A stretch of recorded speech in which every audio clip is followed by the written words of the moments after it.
Hello, and welcome to another edition of the Hope Strategy Podcast. As always, I am one of the two co-hosts, Corey Blake. Josh Steinley, my partner and friend and co-host, is not able to make it to this episode with some scheduling conflicts, but that's okay. So we'll excuse him for this intro and for the conversation that I had with Jason Bliss.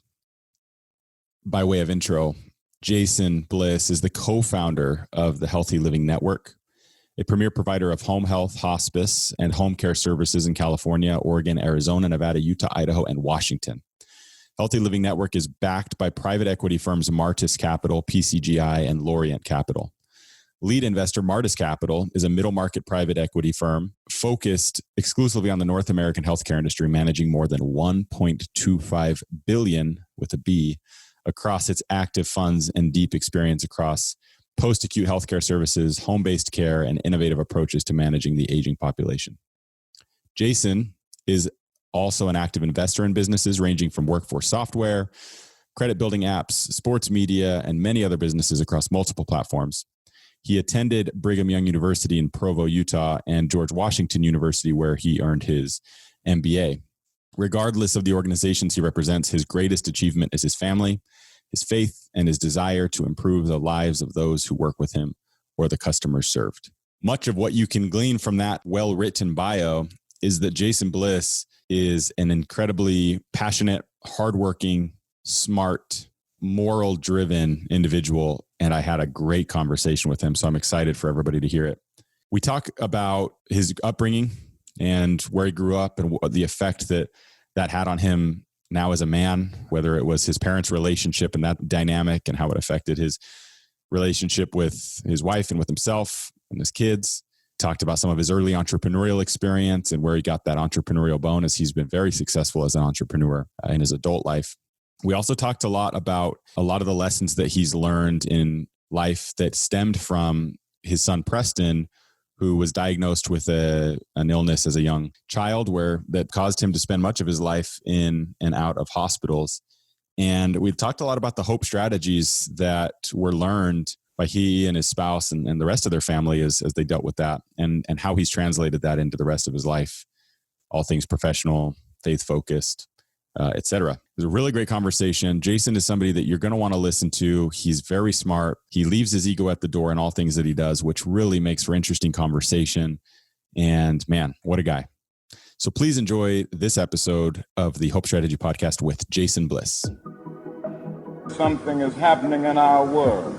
Time is very precious. I'm going to show you how great I am. Hope in the face of difficulty. More than machinery, we need humanity. Hope in the face of uncertainty. I'm better now than I was. I'm experienced now. Perfect. Changing the world can happen anywhere, and anyone can do it. The audacity of hope. This is the Hope Strategy Podcast with Corey Blake and Josh Steinley. I'm fascinated with people, and I've always said this about entrepreneurship. I used to always tell my students this there when I was teaching and stuff. I love talking to, like when I'm networking and things, just really understanding kind of the human side to entrepreneurship. And obviously you're an entrepreneur, so that makes sense to you, but other times it may not be entrepreneurial focused. But I want to hear your backstory a little bit. So where you're from, what your family was like growing up, where you grew up, just kind of give us some background on where you grew up and what that was like. And then I'm going to have some follow-up questions on that subject. Yeah. So I grew up in Portland, Oregon. I came from a family where on my father's side, they were ranchers. They'd actually traveled over on the Oregon Trail and represented position as the captain of a particular group and settled in an area outside of Portland that they call Happy Valley. Okay. It's just perfectly suited for our last name, right? Bliss. It's Bliss and Happy kind of obviously hand in hand. And on my mom's side, she was from Virginia. It just came from a really poor, challenged upbringing where she ended up leaving and separating herself from her maternal family, and was adopted by the home ec school teacher who I only knew as my grandma. Wow. And so her story is a book to be written on how she went through everything that you can possibly imagine from horrific childhood and changed her life and made something of it. They both decided that they wanted to develop a family in an environment that was different than their own. My dad's parents got divorced, and my mom's parents clearly were just not good people, which led to her adoption. And so they decided that, we'd make it different. Like, they went out and started janitorial companies. And as a family, we would go out. It was called Mighty Clean. They changed the names a few times. They started an upholstery business, Trio. And we go out as a family and we clean, almost every other night and on the weekends. And it's, I think, where I first got my introduction to entrepreneurship. I saw how freakishly hard it was. Yeah. My parents are grinding to make $1, and we went from living in small apartments to having a really comfortable life. So how many kids were there then? So it's your mom and dad, the entrepreneurs, and then how many kids were there coming in? They had 2, my younger sister and my older brother, a year older than I am. Okay. So that was in Portland, and they started this company from scratch? Yeah. I think my grandma on my dad's side may have contributed some money. I don't know the full story there, but it didn't take a lot to get started. So yeah, they started from scratch out of our house, out of the garage. And how long did that go? How long is that business, or is it still around? It thrived. They started growing into all these other markets. They partnered, they franchised, and became the franchisor. And unfortunately, much like their own upbringing, my parents could not come to terms on some things in their marriage, and things started slipping away, and eventually they divorced. And I think between that and some bad business decisions, it evaporated. They lost it all. See, I'm learning more about you in the first 5 minutes of chatting than I ever knew before. Yeah. So were you in the house when your parents were divorced, or was that after you were already grown and No, I mean, I think psychologically I was always under the assumption that they were getting divorced, even while I was going through, grade school and eventually high school. But it was actually, I was at BYU attending school, married with one child, Mackenzie, my oldest. I think she was a year old or 2 years old when their marriage ended. Okay. I'm going to go on a little bit of a tangent here. And is it okay if I keep talking about this for a second? Yeah. And here's the thing, bro, you've been around me. Like, I don't get embarrassed about any topic. Like, you can dive deep as you want on any subject matter. Okay, good. So I am a child of divorce, but I grew up in a house where my dad and mom were divorced when I was 5, just right after I turned 5. And my mom, normally the case is that it's in the upper 90% that if there's divorce, then the kids go with the mom, right? That's kind of the way. Oh yeah. My mom struggled with addiction, which is what led to their divorce. And so I ended up living with my dad and with my 3 siblings. And wow, he was then married 3 other times. So when I say I'm a child of divorce, it was a lot of divorce. It was back to back to back to back divorce. And so as I'm sure, you were already grown and out of the house, but like you said, psychologically, you kind of knew it was coming. It's, kids aren't dumb, right? They're paying attention. No. So especially if they talk about it in front of you all the time, right? Like, it's the word, if you hear the word. Yeah. My wife and I remember very early on, her parents were divorced as well. And we said very early on that the D word doesn't exist in this marriage, in this family, in this house. That's not something that gets brought up. But so I mean, I'm sure you, as I have thought, especially as you get older and stuff, and you kind of reflect back and you think about you're married and you have your own kids and stuff. I mean, this is jumping way ahead, but what are some of the lessons that you learned growing up in a home with parents that talked about divorce around you, that ended up getting divorced, where it sounds like it wasn't the happiest situation from a marriage standpoint?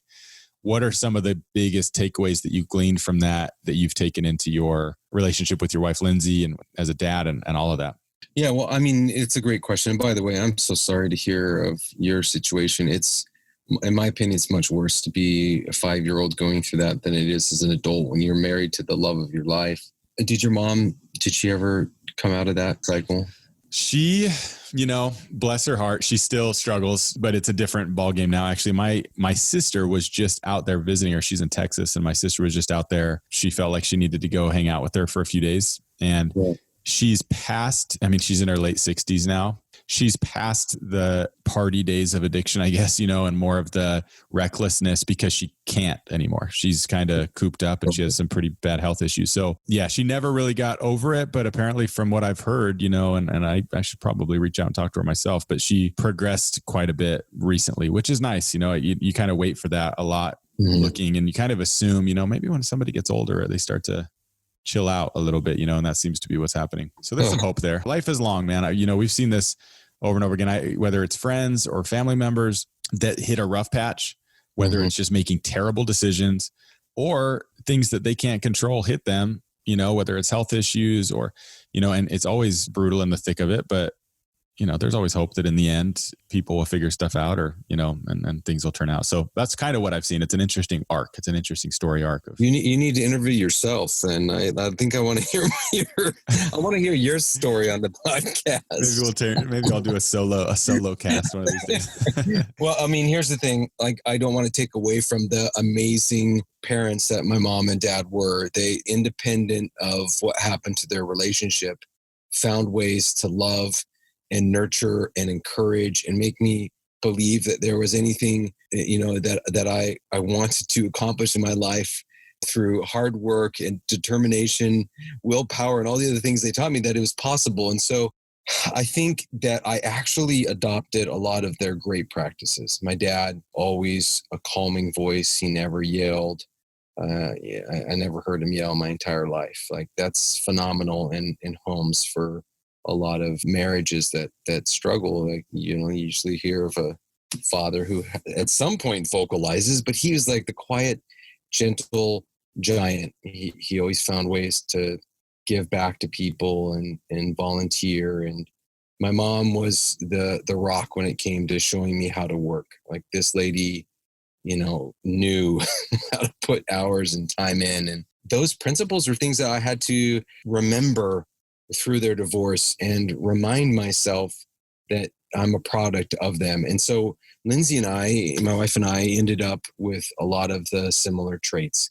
We have taught our children the importance of work. We've taught them the importance of valuing a dollar, that independent of our successes financially, they need to go and, learn what it means to have less and learn what it means to appropriately have more. I think that we've also found a way to be very comfortable in addressing and talking about problems as a family. Like, if you were to sit down with my kids and interview them independent of me, you would find that there is no secret, no rock unturned.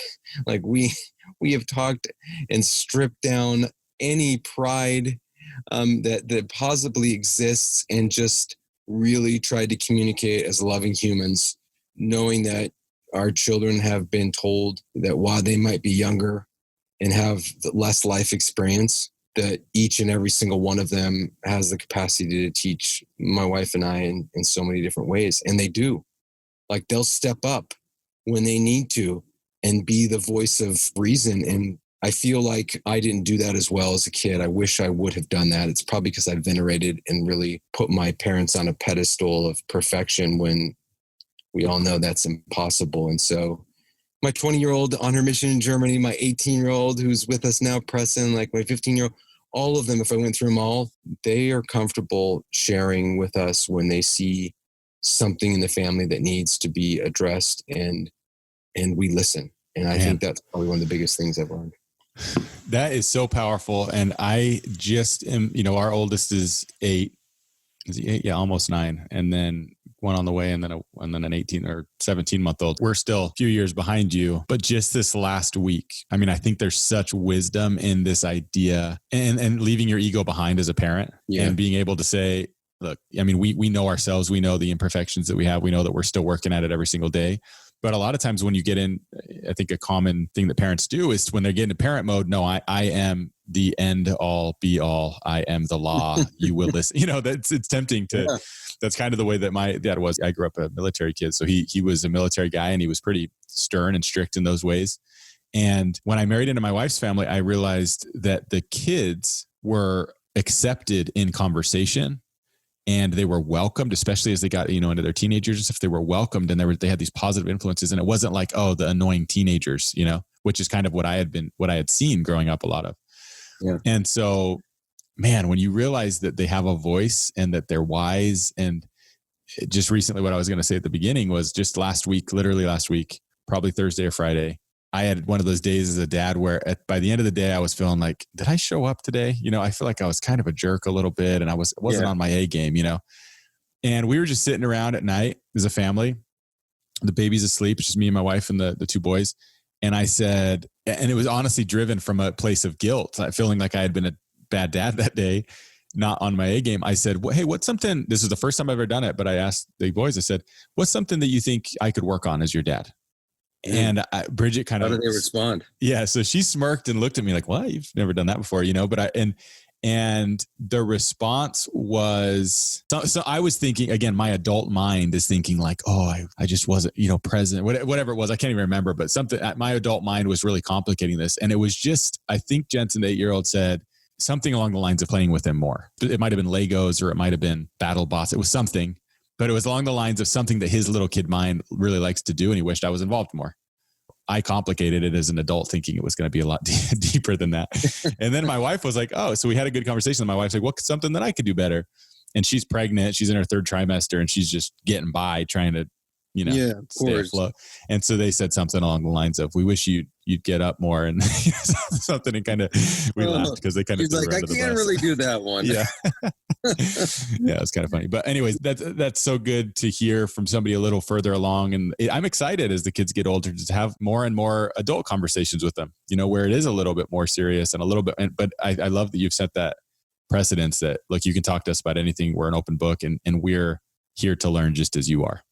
I actually really love that you did that, though. I was thinking of Dale Carnegie's How to Win Friends and Influence People, right? Like such an iconic book that I read, in my early 20s and adopted into every business I either operated or companies that we've owned or invested in, where I'd sit down with employees or executives and, ask that question that he asked, right? What are your expectations of me as your boss, as your owner, as your executive, as your supervisor?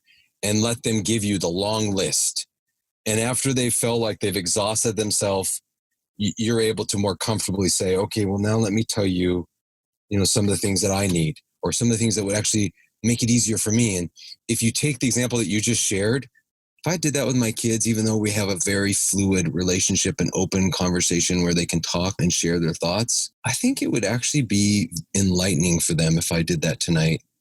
And it probably would free me to address some things that maybe, as much as I love them and as close as we are, that sometimes I just hold in as a father and don't ever say, because I'm worried, like, if I say it, it might come across as me being harsh or critical. But in a moment of them being able to tell me all the things that they think I could do better, I think they would be open to taking some ideas that I might share. But thank you for being willing to express that. That's a great idea, man. I like that. It's a two-way street. And I think, like I said, parenting sometimes seems like it's your job to just be the lawmaker, right? Yeah, you have to let me know how that goes. It's something that I think I want to implement more and more. And it, again, just kind of came out of nowhere. And I think as long as you can keep those lines of communication open, then you're going to continue to fortify those relationships, right? Instead of putting up any walls. So I'll put it on LinkedIn after I do it, Alex. If it goes well, you know me, if it actually goes bad, I'll probably put it on LinkedIn. I love your LinkedIn stuff. Yeah. It's my way to completely strip down anything and say, here's how bad I performed in this situation. Tell me, do you remember your first entrepreneurial experience? So it was with the parents. Do you remember, or did you have a separate of your own? Like, I had an idea and I did something about it that was your first real introduction as solopreneur or whatever, it was. Do you recall what that was? Oh yeah. I mean, absolutely. And it was not in the housekeeping, environmental services, whatever we might call it. You didn't start a business to compete with your parents and stuff. No, I mean, I had to do, they would take me to these buildings. I mean, we had contracts with the city of Portland, right? So we're not talking going to someone's home and cleaning. We're talking going into massive structures. And having 6, 7, I mean, the largest we did was a 9-story city courthouse building in downtown Portland that took us, 3 or 4 days to clean. So if your kids ever aren't excited to do their chores around the house, you have a really good. Oh man, my walking the snow story, it's bad. They're like, you guys don't even know. I had to clean toilets without gloves on. You know what that's like? No. So for me, it was my brother and I coming up with an idea. We saw our parents, with their thing that kind of morphed. We started selling these slingshots. It was really popular in the 80s for kids to carry these little bags around their necks where they would collect rocks and cinch it up. And then you would have wood slingshots that you would whittle down with your pocket knife. And have a rubber band. I mean, you might have not necessarily had one, but the concept. And so we started selling them. We sold them all over. I mean, I didn't become rich, but every kid that we knew had a slingshot from us until every kid we knew's parents told us we couldn't do that anymore. Too many windows had been broken. So you were making them?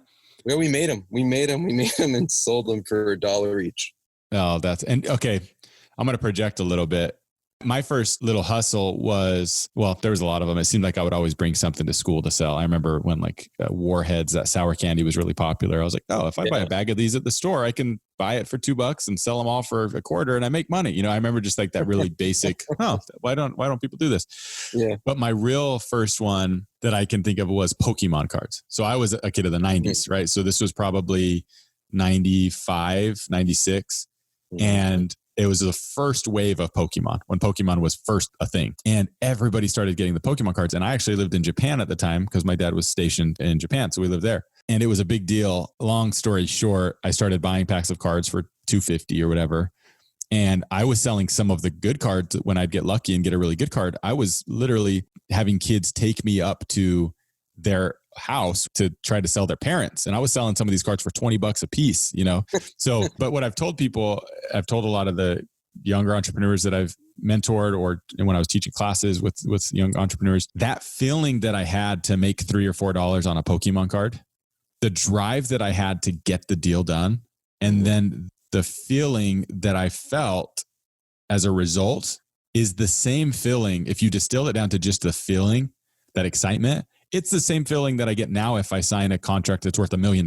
It really is. Like, I remember getting, my marketing agency up and running, and I was still in college, and just the first couple of deals that I closed, I remember just being so excited. But it really is the same feeling that I had, for a couple dollars profit. Although Pokemon, I mean, you sell those cards. That's actually a cool trade. I know the contract's awesome because your business thrives, but to be a Pokemon, slumdog dealer, congrats. Actually, we love Pokemon in our house. So that's pretty funny. My kids will love that story. I've still got some of the cards too. I kept some of the ones, and it's funny showing them to my kids now that they're into Pokemon. So I was going to ask, so do you remember that feeling of that excitement to whatever, get the wood to make the slingshot and then sell? And how does that now, if you think about it through that lens and say, well, now I've done a lot. I mean, you've done a lot of really big deals, right? Yeah. Do you see similarities there just from an emotional standpoint or from a, psychological standpoint? Do you recall? I do. I mean, $1 in the 80s obviously is different than $1 in the 90s, but we weren't selling them to make money to save for some future event. We were young kids, and much like your reference to candy, we loved all of the 5 to 10 cent candy containers you could get there, the lemon heads and the jawbreakers. And like, if you could go back and look online, they had these cute little packaging, the Tootsie Rolls. We were looking for the star so you can get a new one. Yep. Free. And so we just took all the cash and just bought candy with it. We just made it a fun summer.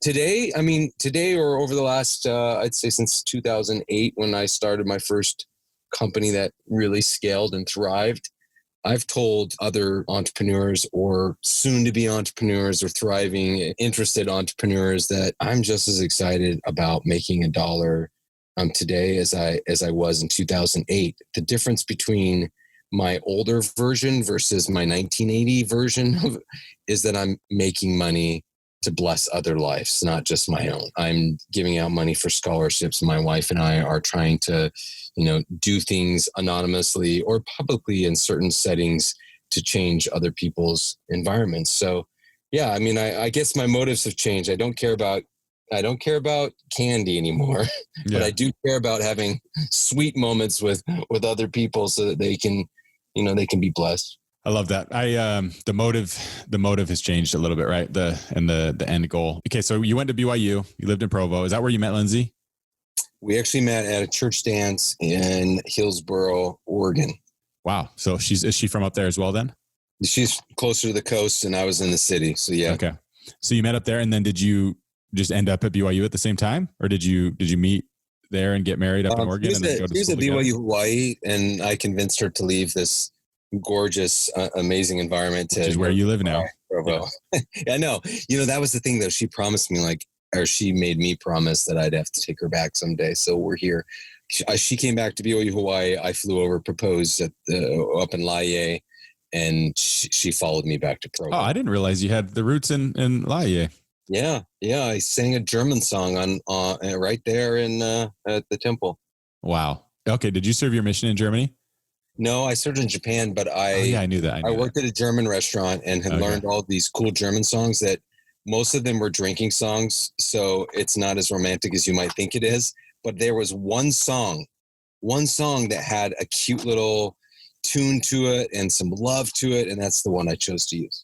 Okay. So for anybody listening that doesn't know, Jason is a member of the Church of Jesus Christ of Latter-day Saints. And that's what we're talking about when we say mission, the 2-year mission, serving the church, right? And we went to Japan. Yeah. Well, that's really cool. Sing that song because I don't know. I'd probably butcher I was just going to say, I might ask you to. It's called Musi Den, dun, dun, dun, dun. And then you get down on your knees. Can't you see? I love you. Oh, that's it was fantastic. cute. It was cute. I was so embarrassed, actually. I had to, the ring was like almost in her face. She couldn't see it because I was looking around. I didn't want people to know I was singing this song and my voice wasn't as good as I thought. And oh, that's amazing. It's funny when my wife, before I met her, she actually went to BYU Hawaii or just right out of high school. And she kind of made the commitment to herself when she was there that she was going to end up back there someday. We met in Provo, and I didn't have any intention of ever being in Hawaii. I'd only been there once as a kid. Sure enough, I guess these wives win, right? Because we ended up back out there for 7.5 years almost. So works out. As a kid, you mentioned this, and again, it might be redundant, so we don't need to dive into it too much. But is there anybody else? You mentioned looking up to your parents a lot and all of the lessons that they taught you from a work ethic standpoint, from the value of a dollar. Was there anybody else, any other mentors you had? My uncle also partnered with my parents as they scaled their business, Jeff, and he was a father figure to me. He talked about things that, no one, ever introduced me to, and was comfortable stepping into that role. He had 3 daughters, my cousins, and he didn't have a son. So I think for him, it was really, it was very convenient to have a young little towhead kid who just wanted to follow him around. But I think my greatest role model, influencer, in kind of directing the way I thought and my future was my older brother. I would have gone a completely different direction without his occasional course correction in my life. I was always driven and passionate, like in sports or whatever I was deciding to do.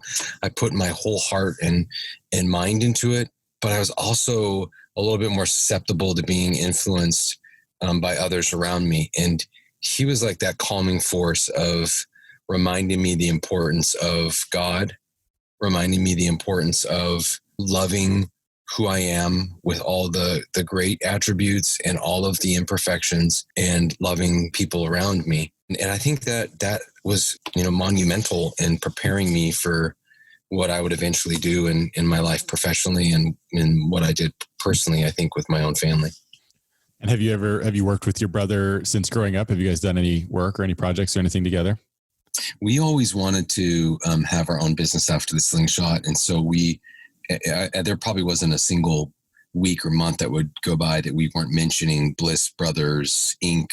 That's what we were going to call it. Bliss Bros Inc. Yeah. Even my dad took the email Bliss Bros, I think when the first AOL email options came out. Oh, nice. He wanted to join us on that little ride. But yeah, so we actually partnered on multiple businesses and continue to do that even today. That's awesome. Yeah, it's been wonderful. Bliss Bros. I like it. jcorey 2000 at AOL was mine. You could probably still reach me. Really? The year 2000, my first email address. Really? Do you still have that? I'm guessing it's there somewhere. I haven't been into it for a long time. That'd be now that I'm thinking about it, I should go figure that out. I put my AOL because I was such a non-educated tech guy that it's great. I was paying them $40 a month. Gmail was around, Yahoo, everybody had free email. And I remember calling AOL and I said, hey, I'd like to cancel my email. And they said, no, Mr. Bliss, you can have it for free. I'm like, what? I had been paying for years and everybody else had theirs for free. Oh, I bet they hung up from that call and were laughing. I know. This guy's been paying for email. That is hilarious. Okay. So you went to BYU. What did you get your degree in? I wanted to go to law school. So I was pre-law, history major. I was focusing on Asian history because of my background living in Japan. And everything, it changed when I realized I did not want to be stuck inside of a law firm and be absent as a father and as a spouse. And I had the same process. I went through the same thing. Oh, really? You were pre-law? I was thinking about being pre-law, and then I shadowed a lawyer, which props to lawyers, and I work with them a lot, and they're awesome and the best. But I was like, I don't want to do that. It was like one day, and I was like, I'm out. Yeah, I mean, there are some really amazing lawyers that I work with today, and they're amazing lawyers that are completely committed to their family. I just knew my personality. Yeah. I would have been that guy who was grinding and stayed, until 9, 10 o'clock at night at the law firm trying to prove myself and finish whatever I had on, to finish. So, yeah. So you went to George Washington and you ended up getting an MBA, right? I did. So I ended up getting an MBA. I wanted to at one point become an educator and get my PhD, but that didn't happen either. I ended up with an opportunity to go work in the healthcare space, and therefore I ended that consideration. Do you recommend an MBA? It's actually a really appropriate question, even with just people in educational settings asking it, because this is a question my children ask me. 3 of them are contemplating an MBA at some point, or at least 2 of them, and I spent over $100,000 in just my tuition. I was able to do it through an executive program, so I did not have to go to the traditional brick and mortar environment. I think that nowadays you can pretty much find anything from top 15 and beyond, maybe even top 10 and beyond online MBA program, which never existed, in the past. If you wanted to go to top tier school, you got to go on site. And, I think a lot of, venerable institutions are a little bit more flexible in allowing you to do that. So do I recommend it? I've told my boys, I've told them that is not a prerequisite to thrive and succeed as an entrepreneur. For me, as a pre-law history major with no understanding of any business courses, I worked for a company while I got my online executive MBA, but I didn't take any of those type of classes that you would have at, the Marriott School of Business at Brigham Young University in Provo. Yeah. And so it was actually really important for me to gain some confidence and feel like, okay, this is how you work a pro forma. This is how you put together this business plan. Things that maybe today is not as important, but for me in 2000, 2005, 2006, when I started, and was really needed. Yeah, I've gone back and forth on it. I don't have an MBA. I just got my undergrad and obviously got kind of the business rolling while I was still in my undergrad. So I didn't even really think about it past once the business started going. There are times that I think, man, I'm kind of having to learn this as I go. And it would be nice if I had some foundational knowledge, because my undergrad was in international culture studies, communications, and anthropology. So wow, it was something I wanted to study, but it was no good for anything other than unless I wanted to go, get a PhD. The only time I've noticed is, so I was an entrepreneur in residence at BYU for 2 years, at BYU Hawaii. At towards the end of my time there, a full-time position opened up. So the guys that were under the program there said, hey, you should apply for this. You've already got the class. You've already got the curriculum. You've already been here for 2 years. You've got, great track record and stuff. So I applied, and even though I had everybody, was behind me that was really, could have been making the decisions, it still has to get up that academic ladder. And they were like, nope, they wouldn't even look at my application. They wouldn't, because the first question is, do they have a post-grad degree? And if you don't, you're out. So in that moment, I thought, I really love teaching, and I think I would want to teach again someday. So maybe I need to go get the piece of paper just to have the piece of paper so that you can, doors are opened. Yeah, well, and I think for you though, knowing your personality, the way I'm a customer of yours as well, right? Like you did an amazing job connecting with me. You did, a phenomenal job explaining what your business does. And then you actually, executed and delivered exactly how we wanted it. So I don't know what benefit you would have at all, unless you were planning on taking, that MBA and diving into an industry or a subspecialty that you feel like otherwise you couldn't do, that doors might be opened. Yeah. If you went into healthcare as an example, maybe it would be important to get an MBA with a healthcare focus so that you would have a little bit more clout with the industry. Yeah. Right. But otherwise, it's a lot of money. It's a lot of money, a lot of time. I think my youngest is probably going to do it because he wants to do it. Like for him is like, no, I got to do this, man. I want to go. And he wants to go to Harvard or Stanford or Wharton, right? Like he's working hard because that's what he thinks is important. And I keep telling him it's not the school, it's you. It's what you get out of it and what you do with it. But we'll see. So what would you say? That's good advice, by the way. I appreciate that. I think getting that piece of paper, not necessarily with an MBA, but something. Because again, you can go online now and do a year-long master's program in digital marketing even. I mean, there's programs out there, similar to what I do for work. So we'll see. We'll see what happens. It is a little frustrating. I mean, the whole education system, we could talk about that all day, right? It's a little, so true. Little off, but they're catching up. From an education standpoint, one more thing on education. You paid $100,000 for a master's. You got your undergrad at BYU doing something that in the end, you probably use a little bit, but more is probably the intangibles, right? That you took away. What are some of the biggest lessons you learned from getting an education? Well, I mean, as I told my family that are interested, there are benefits of being on site at a university, getting an MBA by who you end up interacting with. Sometimes you find your future business partner or ideas are born, birthed, and nourished there. For me, I think I gained a lot of confidence in areas that I lacked. I was able to, as I went into the healthcare field owning businesses, I was able to have an advanced degree that was actually a lot more germane for the type of people I was going to be working with. I was employing a lot of people who had master degree level, doctorate degree level, physicians. These are highly educated individuals. And, for me to be the founder of the company, I think it really helped for them to know that I also had an advanced degree. I didn't just go to school for 4 years. Not that's insufficient. It carries with it a weight, right? And it's all about that validation and that credibility and what doors are going to be open to you and what conversations are going to be had.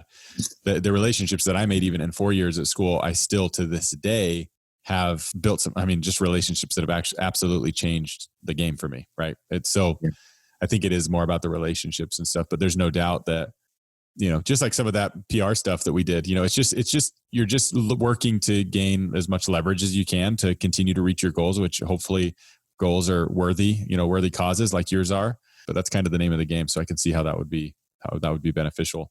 Tell me about businesses after. So you got your MBA. What was the first job you had right out of your MBA program? So I was already employed during my MBA program, and a friend of mine had come to me during my undergrad when I was looking at taking a position as a buyer at Kohl's back in Wisconsin. I think it was Madison.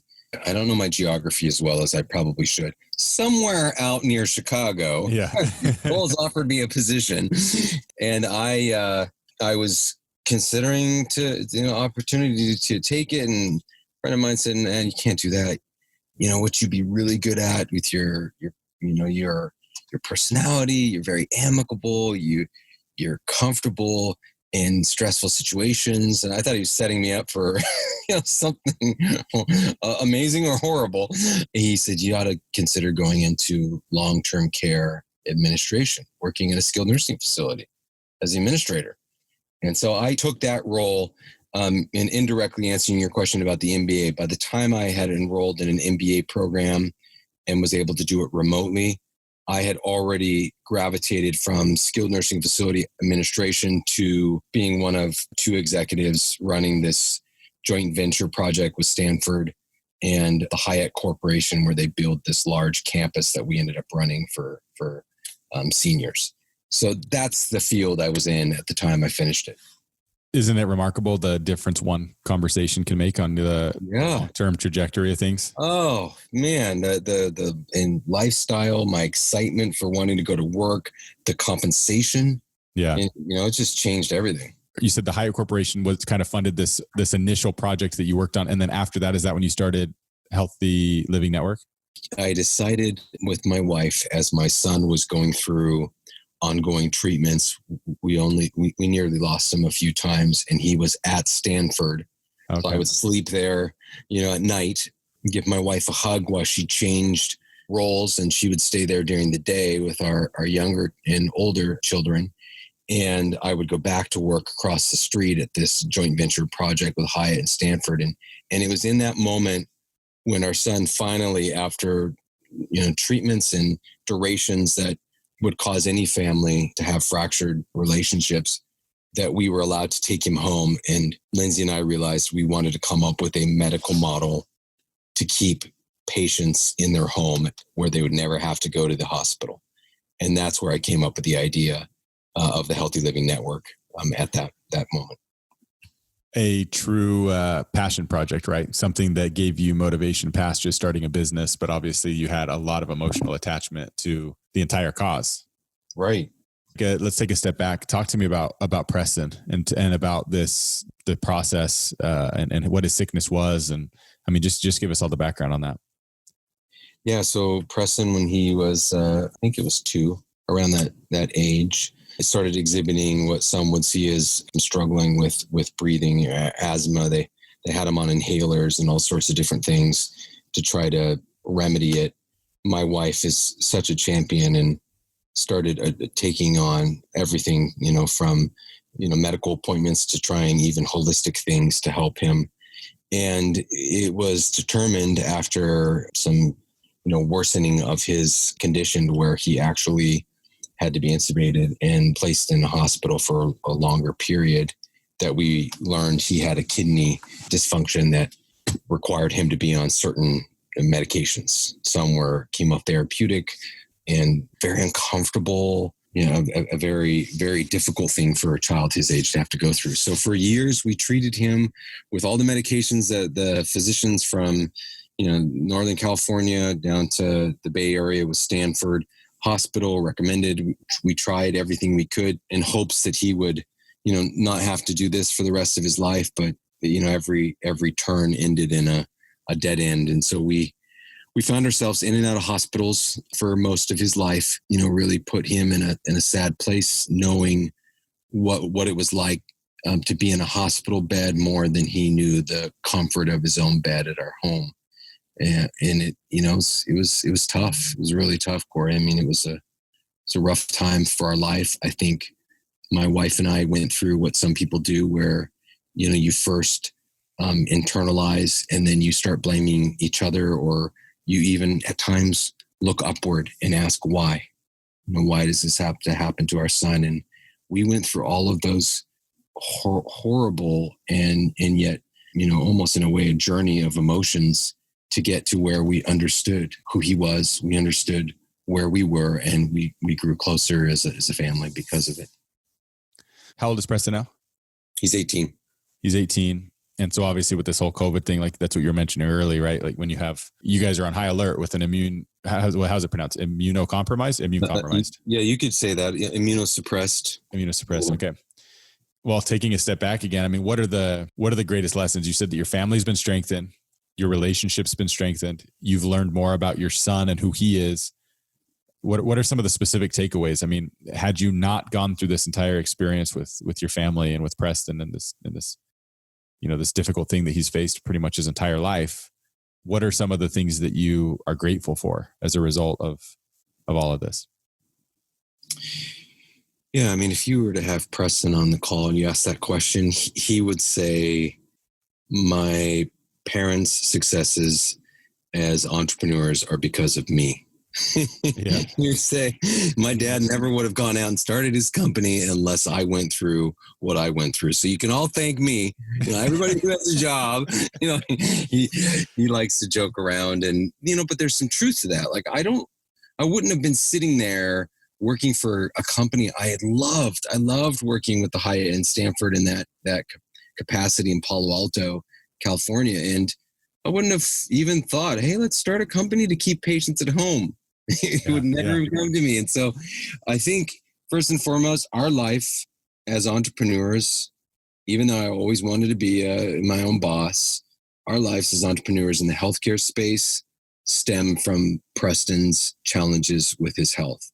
My relationship with my wife, the fact that we are so in sync in so many different ways, that we have gone through the challenges in early marriage and, been stronger because of it, are because of Preston. The fact that all of our children are best friends, and that you could see Preston at 18 choosing to hang out with a 13-year-old brother and say that 13-year-old is my best friend, and if I could choose anyone, that's who I'd want to spend time with, is remarkable. Like that age difference is usually enough to cause people to not even want to, have a friendly, cordial, brotherly relationship, and for them, they talk about everything. They do everything together. It's just different. I think he allowed our family to experience a lifestyle and time together that we otherwise, through public schools, otherwise through, the normal influences in our children's life, would never have had. So I give him credit for a lot of who we are today and the positives of who we are today. Yeah, it really set a course, right? And having heard you talk about this a couple times and having talked with you on a few occasions about it, even where you are again now, right? And the ability that you have now, you're an entrepreneur in residence out at BYU Hawaii, and you're fulfilling another of your life's kind of passions, and teaching and helping and supporting and mentoring. All of that again, right, is as a result, you're able to do that. You're able to move out there and get your home and do these things all as a result of the business that you started, as a result of this huge trial that you faced. I don't know a better story of, you get knocked down, right? And you're down and out with this terrible news. How long ago? 16 years ago. And if you could have only had the foresight in that moment, which I guarantee you couldn't have, right, in that exact moment, and in some of those difficult nights at the hospital and stuff. But if you could have looked forward and seen 16 years from now that you're, everything that's transpired in between, what an amazing story.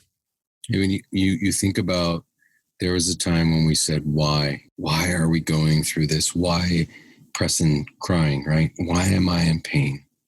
Why was I given this affliction? To, I've been with him in moments, and I've been with every family member, my wife and I included, where we have said, thank you for what you've taught us. Obviously we're talking from a very spiritual level, right? But thank you for what you've taught us. Thank you for what we've taken from a challenging event and turned it into something full of light. And now, with Preston being in a place of, difficulty, as he thinks about, being stuck at home, and he's at a pivotal age of wanting to get out and go to school and all the other things, get on a mission for our faith. And he's told he can't. He's having to ask those questions again, like, why? But I think there's a place in his history where he's able to go back and remember that every good thing that has come in his life has often been the result of something challenging that he had to experience first. Well, more wisdom in 18 years than I think a lot of people probably have in a lot more years than that, right? That's from a professional standpoint. I don't know how much detail you want to go into with Healthy Living Network and kind of that whole process, but the overall gist of it is you and Lindsay decided that you wanted to pursue this business idea as a result of these things that happened to your family and happened to Preston. So you decide you want to proceed and you start this business. To say the least, it was and is a huge success. Walk me through that entrepreneurial journey and what that looked like. Getting a business started and then as far down that road with the business as you'd like to go, I'd love to hear it. Yeah. So I was pretty comfortable after Lindsay and I sat down and figured out that this was something we wanted to do, that I would launch at a quick a pace as I possibly could into an area that was unknown. I did not understand beyond that it existed how patients would stay home and avoid going to the hospital. I didn't know who to contact, how to get it licensed. I didn't even know the amount of money it would take. All I knew is that I was driven to make a better experience for patients needing care, and that we had some money that we had made over the period of X years of working. So we leveraged it all. I mean, we took 90% or approximately of all the money that we had. We moved into a smaller place for our family in a cheaper environment, and we put it all into our business. And I think initially we thought I could do this on my own, but a partner was something I really needed. And so I went out and started talking to people. I talked to a family member who wasn't ready, my brother, who will tell you his own story about how he wishes he could have gone back in time and said yes. I went and communicated with a few other people at the same time as I went and talked to a dear friend of mine who I trusted and who had succeeded in a lot of the businesses that she owned, Caroline. And she said, yeah. I mean, it didn't take her long to realize that between the two of us, we could develop a pretty phenomenal business. So we started the company. It took us about 1.5 to 2 years before we had the capacity to bill insurances and the federal government for care for the patients. Took it from there and grew it at a pretty remarkably fast pace. I was the first or second employee. Caroline, came on shortly thereafter, and I think at our max we had close to 2,000 employees, and were the largest privately held post-acute provider in our space in the states that we were entering, which was so cool, because that's never what our intention was. Like, we're going to own this one location, mom and pop. Like, that's all we wanted. We had cheap IKEA furniture in there, little 1,000 square foot unit. Like, and it just came. I think it came because we weren't striving to just make money. We wanted to provide a unique experience for the patient. We wanted to, make the work environment wonderful for our staff. And we felt that if we did those things, reasonable returns would follow, that we would eventually make some type of return. And it wasn't like, let's go out there and make all this money, and of course we'll take care of patients and employees. Like, they always came first, which kind of, I think, helped our mission. And are you still involved with Healthy Living Network on the day-to-day? No, absolutely not. When we brought on private equity in 2016, a few PE firms joined. I stayed on for a shorter period of time and then exited. But I'm no longer actively operating or interacting with the business. What was that transition like when private equity came in and you've built this, your baby, right? You've built it with a partner from the ground up, and you say, that first and foremost, employees and the company culture and things, those things came first for you, which I completely understand that. How was that transition, handing it off to somebody else to run it? Obviously there was money involved, so that made it easier, I'm sure, but how do you entrust somebody else with that? I have ambitions, hopefully at some point, to build a business that I can sell. And I've thought about that, because I'm the same way. That the thing that motivates me most is the people and the culture and what we're able to provide, and making sure that we're taking care of people. And I'm with you, man.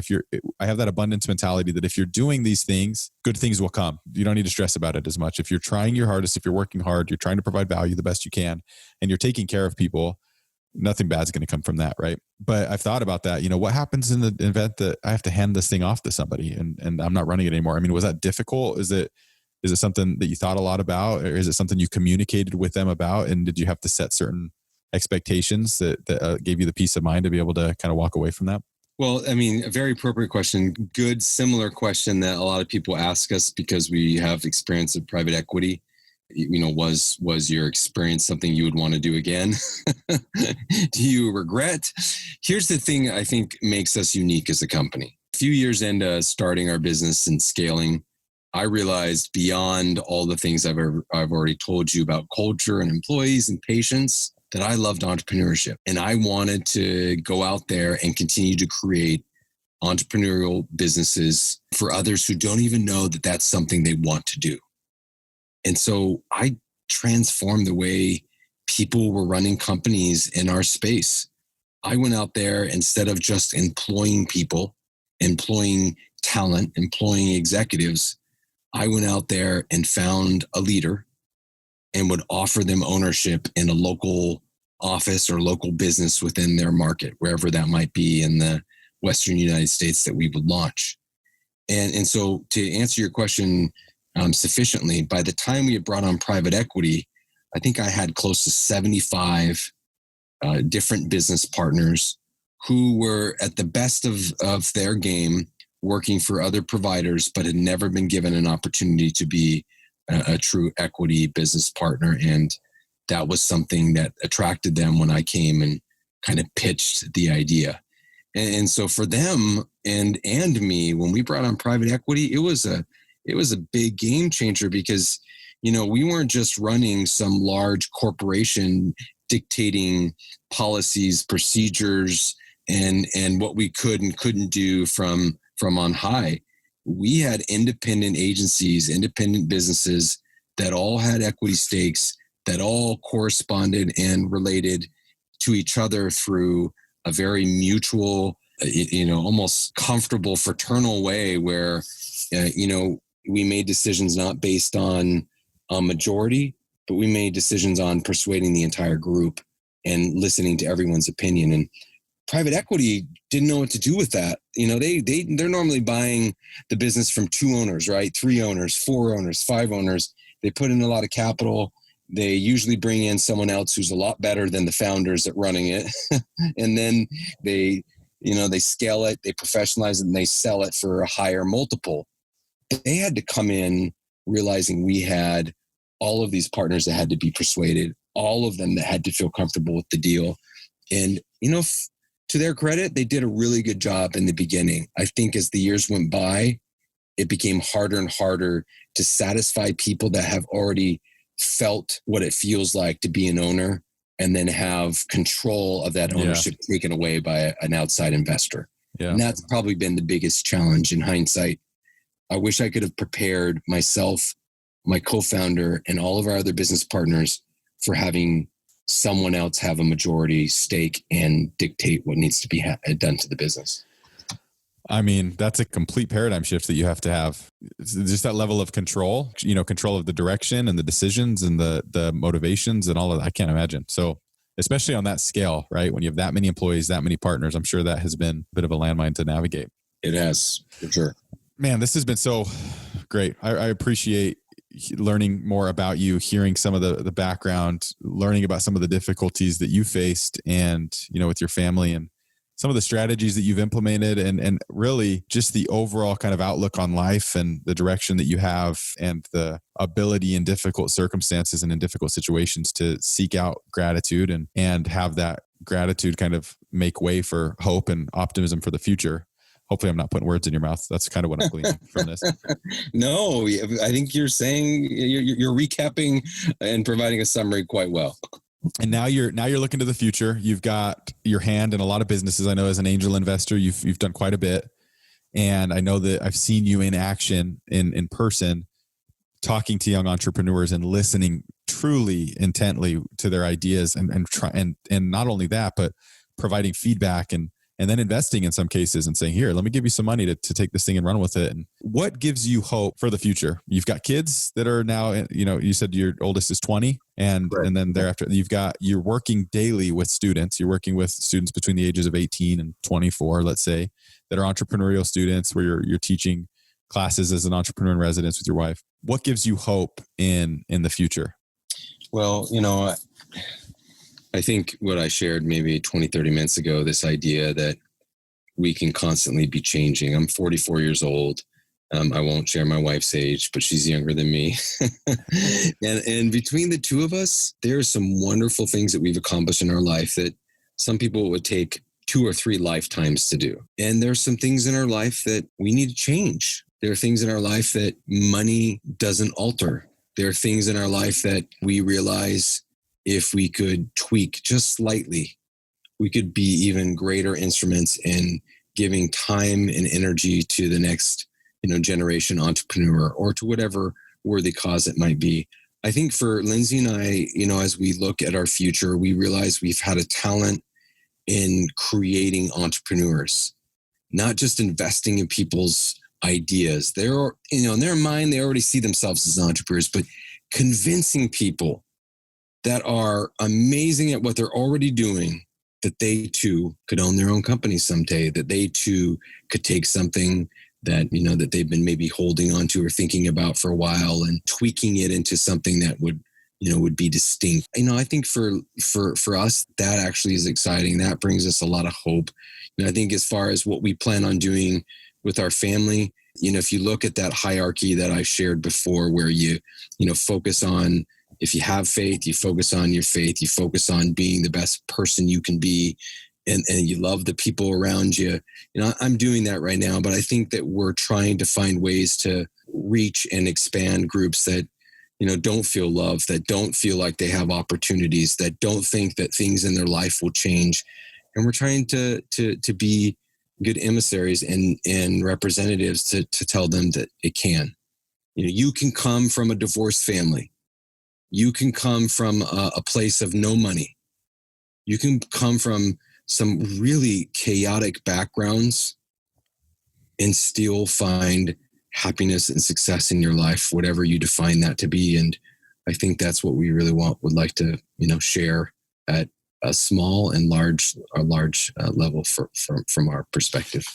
That is excellent feedback and wise words to live by. I appreciate it, Jason, man. It's always a pleasure talking to you. I feel like every time I talk to you a little bit, I have 1,000 more questions that I want to ask you and things that I want to pick you and Lindsay's brain about. So we're going to have to talk off the record and have some conversations, because I feel like there's a lot more good conversations to come. And I've told you this before, and I'll say it again. We've worked in some small capacities together, but man, I'd love to find a way to work with you at some point on something. I know. We just got to come up with the right idea that we can both do. Cause for me to be able to choose at this point in my life who I partner with, right, to decide what businesses I want to invest in, Corey, we just need to find the right deal. I would be up behind you 100% if I knew it was. You got your own thing though. You got your own gig. Hopefully you're editing this part, but if not, keep doing what you're doing. I don't want Josh to think I'm pillaging you, but I've got a good gig, but I'm always looking for ways to get better and do new things. So I'll keep my eye out for the right thing, and I'll let you know when I find it. Awesome, bro. You do the same. If you ever want to reach out, let me know. No problem at all, man. I really seriously appreciate it. Say hi to Lindsay. Send our best to the kids, and we'll talk to you soon. Okay. Thanks, bro. Yeah. Thanks, Jason. Bye. Bye.